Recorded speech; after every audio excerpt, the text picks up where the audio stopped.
Assalamualaikum warahmatullahi wabarakatuh.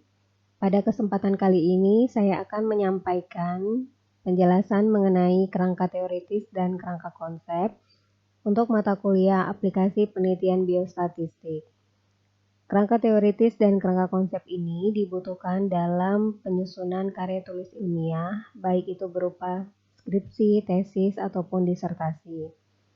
Nah, ini adalah outline atau garis besar yang akan kita pelajari dalam pertemuan kali ini, yaitu kerangka teoritis dan kerangka konsep. Nah, apa itu kerangka teori?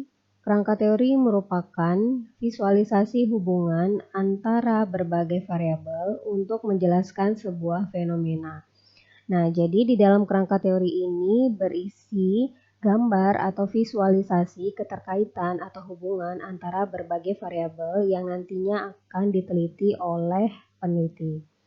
Nah, kerangka teori juga pada dasarnya merupakan garis besar atau ringkasan dari berbagai konsep, teori, dan literatur. Jadi, dalam membuat kerangka teori tidak hanya dari satu sumber atau satu konsep saja, namun bisa dari berbagai konsep, teori, dan literatur yang diringkas, yang nantinya akan digunakan oleh peneliti. Nah, kerangka teoritis atau paradigma juga merupakan uraian yang menegaskan tentang teori apa yang dijadikan landasan. Jadi di dalam kerangka teori ini menunjukkan teori apa yang dijadikan landasan yang nantinya akan digunakan untuk menjelaskan fenomena yang diteliti. Jadi kerangka teori ini berisi pedoman atau landasan untuk nantinya melakukan penelitian. Nah, sumber pembuatan kerangka teori ini adalah dari paparan satu atau lebih teori. Jadi dari penjelasan satu atau beberapa teori yang sebelumnya sudah dijelaskan di bagian tinjauan pustaka. Jadi nanti sebaiknya dalam menyusun karya tulis ilmiah, kerangka teori-teori yang digunakan dijelaskan terlebih dahulu di tinjauan pustaka. Kemudian dari berbagai teori tadi digambarkan atau kalian coba visualisasikan ke dalam kerangka teori. Pemilihan teori dapat menggunakan salah satu teori atau memodifikasi dari berbagai teori. Jadi, dalam pembuatan kerangka teori atau dalam menemukan teori yang cocok untuk penelitian kita, yang sesuai untuk penelitian kita, boleh diambil dari satu sumber teori saja, tetapi boleh juga kita memodifikasi dari berbagai teori. Karena kerangka teori ini nantinya lebih kompleks dibandingkan dengan kerangka konsep. Kemudian, ketika kita memodifikasi berbagai macam teori yang sudah kita baca sebelumnya, teori yang kita modifikasi ini harus relevan dengan keseluruhan substansi penelitian yang akan dilakukan. Jadi yang kita visualisasikan dalam kerangka teori adalah teori-teori yang sesuai dengan substansi penelitian kita. Jadi jika kita menemukan teori yang tidak sesuai dengan substansi penelitian kita, maka tidak perlu kita masukkan ke dalam kerangka teori kita. Jadi di dalam kerangka teori cukup yang sesuai dengan substansi penelitian kita. Nah, selanjutnya kerangka teori juga harus disesuaikan dengan topik atau permasalahan penelitian atau substansi penelitian tadi. Gitu ya. Jadi, teori-teori tadi itu yang relevan dengan penelitian kita. Dan juga kerangka teori juga harus sesuai dengan tujuan dari penelitiannya. Nah, dalam penyusunan atau penentuan kerangka teori ini tidak dibedakan untuk penelitian kualitatif dan kuantitatif karena pedoman dan aturan dalam penyusunan kerangka teori untuk penelitian kualitatif dan kuantitatif ini sama. Yang berbeda nantinya hanya di metode penelitiannya. Tapi kerangka teorinya untuk penelitian kualitatif dan kuantitatif ini sama. Nah, kerangka teori yang baik ini mampu menjelaskan secara teoritis keterkaitan atau hubungan antar variabel yang akan diteliti. Jadi kerangka teori yang baik itu di dalamnya merangkum semua variabel yang akan kita teliti. Jadi keterkaitan antara satu variabel dengan variabel lainnya ini terangkum di dalam kerangka teori.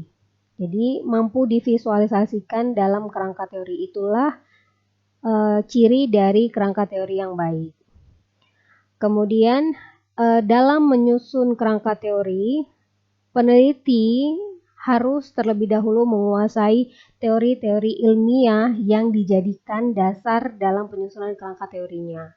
Jadi kerangka teori ini tidak asal caplok istilahnya gitu, tetapi peneliti harus paham dulu, harus menguasai dulu teori ilmiahnya atau substansi ilmiahnya. Nah, ini adalah prosedur penyusunan kerangka teori.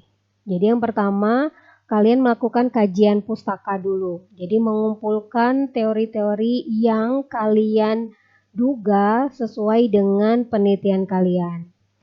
Setelah dikumpulkan, kemudian kalian melakukan sintesa atau kalian baca, kalian review, kalian ringkas, atau kalian modifikasi antara teori yang satu dengan teori yang lain. Nah, setelah kalian melakukan sintesa tadi, kalian menyusun sendiri kerangka pemikiran yang secara logis kalian susun, kemudian runtut dan rasional. Jadi, tadi sudah kalian kumpulkan teorinya, kemudian kalian lakukan sintesa, kalian baca, kalian review, kalian ringkas, kemudian kalian tentukan, oh saya memodifikasi teori A dengan teori B. Kemudian teori yang tadi kalian ingin modifikasi atau yang sudah kalian dapatkan, kalian susun ulang ke dalam kerangka pemikiran kalian. Jadi, itu adalah kerangka teori dalam penelitian kalian. Nah, adapun peranan kerangka teori dalam penelitian, yang pertama adalah memberi kerangka pemikiran bagi penelitian, karena kerangka teori ini merupakan dasar dari penelitian untuk bisa dilakukan. Jadi, dia mampu memberikan kerangka pemikiran dari penelitiannya. Jadi, penelitiannya itu lebih terarah atau lebih fokus.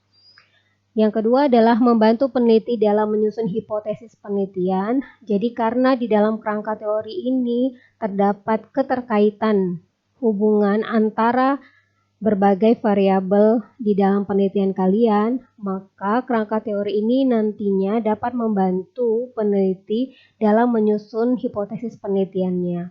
Jadi tidak bingung lagi dalam menentukan hipotesis penelitian. Kemudian selanjutnya adalah memberikan landasan yang kuat dalam menjelaskan dan memaknai data dan fakta, karena tadi dia sifatnya teoritis. Kemudian selanjutnya adalah mendudukkan permasalahan penelitian secara logis dan runtut, karena tadi dia merupakan landasan dari penelitian. Membantu dalam membangun ide-ide yang diperoleh dari hasil penelitian. Jadi nanti ketika kalian membahas hasil penelitian, kalian berpegangan atau berpedoman pada teorinya. Selanjutnya adalah memberikan acuan dan menunjukkan jalan dalam membangun kerangka pemikiran. Jadi nanti lebih jelas kerangka pemikiran dalam penelitian kalian. Kemudian memberikan dasar-dasar konseptual dalam merumuskan definisi operasional. Jadi nantinya kalian akan membuat kerangka konsep dari kerangka teori ini tadi, dan kerangka konsep ini nanti akan dijelaskan ke dalam definisi operasional. Jadi nanti definisi operasionalnya itu lebih baik lagi. Yang terakhir adalah membantu mendudukkan secara tepat dan rasional dalam mensintesis dan mengintegrasikan gagasannya. Jadi karena kerangka teori ini sifatnya lebih kompleks, maka kerangka teori ini nantinya mampu membuat peneliti atau menjadikan peneliti ini lebih baik lagi dalam mensintesis dan mengintegrasikan gagasan yang nantinya akan dilakukan pada saat penelitian. Nah, selanjutnya kita akan masuk ke dalam kerangka konsep. Apa itu kerangka konsep? Kerangka konsep ini merupakan turunan dari kerangka teori. Jadi kalau kerangka teori ini lebih kompleks, maka turunannya itu disebut dengan kerangka konsep.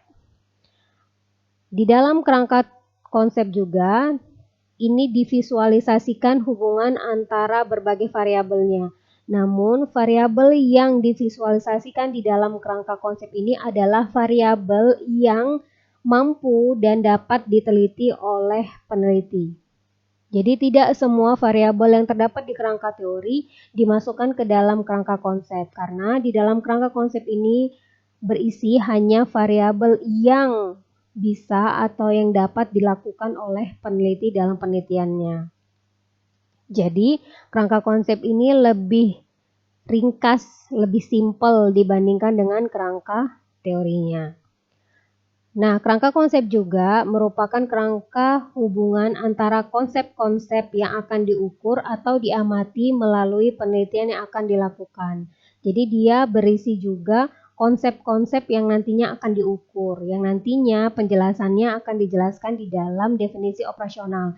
Jadi kerangka konsep ini berisi konsep-konsep yang akan diukur, yang terukur, yang nantinya akan diamati melalui penelitian. Nah, dalam penyusunan kerangka konsep ini dapat membantu peneliti untuk membuat hipotesisnya tadi. Jadi lebih kuat lagi hipotesisnya karena sudah visualisasi dari kerangka teori, teorinya sudah jelas dulu, sudah kuat, kemudian ke kerangka konsepnya lebih fokus lagi sehingga hipotesis penelitiannya lebih terarah. Kemudian penyusunan kerangka konsep juga akan membantu peneliti untuk menguji hubungan tertentu. Jadi peneliti ini lebih terarah, mau melakukan pengujian hubungan tertentu dari kerangka konsepnya, yang tercermin dari kerangka konsepnya. Kemudian akan membantu peneliti juga untuk menghubungkan hasil temuannya dengan teori.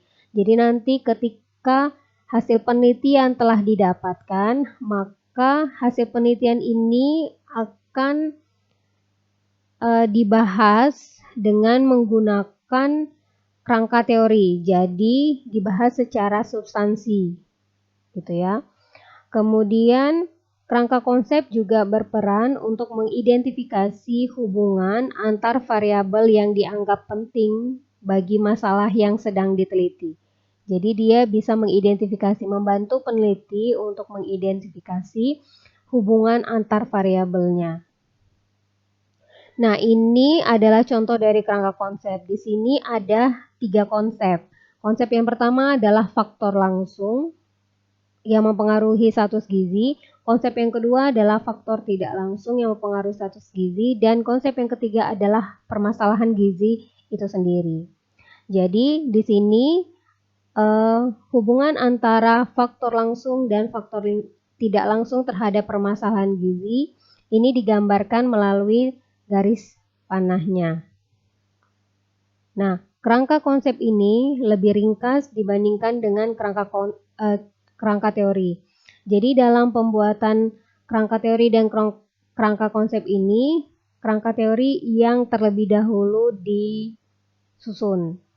Kemudian setelah kerangka teori selesai disusun, baru peneliti membuat yang namanya kerangka konsep yang sumbernya dari kerangka teori. Jadi bukan terbalik, bukan kerangka konsep dulu baru kerangka teori, tetapi kerangka teori dulu disusun, mengumpulkan teori-teori yang relevan atau yang sesuai dengan penelitian kita. Kemudian dari kerangka teori ini kita fokuskan lagi variabel-variabel yang akan kita teliti dan kita visualisasikan ke dalam kerangka konsep.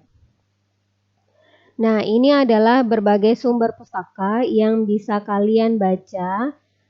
Jadi nanti bisa langsung di-download, diunduh sumber-sumber pustaka ini yang bisa kalian jadikan sebagai pendamping untuk pertemuan selanjutnya. Jadi bisa kalian gunakan untuk menambah informasi di pertemuan-pertemuan selanjutnya. Baik, Itu saja yang dapat saya sampaikan pada kesempatan kali ini. Saya cukupkan, saya akhiri. Assalamualaikum warahmatullahi wabarakatuh.